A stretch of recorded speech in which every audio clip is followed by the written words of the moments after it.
স্থানীয় সরকার নির্বাচনে মন্ত্রী এমপির স্বজনদের বিরত রাখা আওয়ামী লীগের নীতিগত সিদ্ধান্ত, এখানে আইনগত কোনো বিষয় নেই বলে মন্তব্য করেছেন আওয়ামী লীগ সাধারণ সম্পাদক ওবায়দুল কাদের।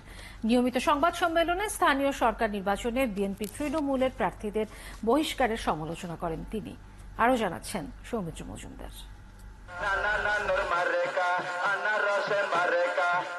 ৮ মে প্রথম দফার নির্বাচনের মধ্য দিয়ে 4 ধাপে শুরু হচ্ছে উপজেলা পরিষদ নির্বাচন।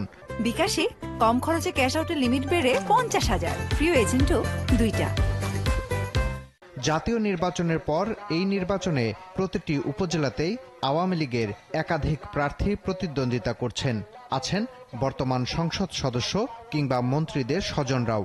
তাদের প্রতিদ্বন্দ্বিতার কারণে তৃণমূলে তৈরি হয়েছে অসন্তোষ। তাই মন্ত্রী এমপিদের স্বজনদের নির্বাচন থেকে সরে যাবার নির্দেশ ওবায়দুল কাদেরের। আইনত নির্বাচন থেকে কোনো প্রার্থীকে সরিয়ে দেয়া না গেলেও ওবায়দুল কাদের বলছেন এটি দলের নীতিগত সিদ্ধান্ত।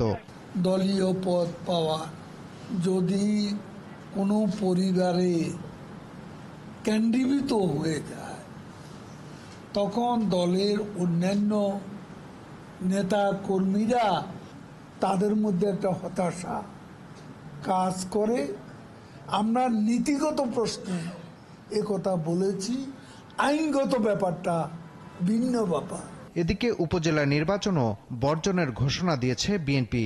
এ অবস্থায় কেন্দ্রে ভোটার উপস্থিতি বাড়াতে দলীয় প্রতীক বাদ দেওয়ার কৌশল নেওয়া হয়েছে জানান আওয়ামী লীগ সাধারণ সম্পাদক। মির্জা আব্বাস যখন কথা বলেন তারা প্রতীক নিলেন না কেন? তাদের নিতে তো আমরা আপত্তি করিনি, আমরা দিইনি।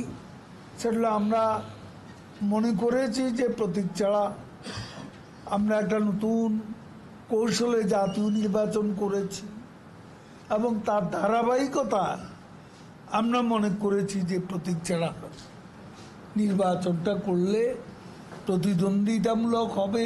ধানমন্ডিতে সংবাদ সম্মেলনে ওবায়দুল কাদের বলেন, যুক্তরাষ্ট্রে প্রতিদিনই মানবাধিকার লঙ্ঘিত হলেও দেশটি বাংলাদেশের অভ্যন্তরীণ বিষয় নিয়ে নাক গলাচ্ছে। অন্যেরা প্রতীক ব্যবহার। সৌমিত্র মজুমদার, ৭১, ঢাকা।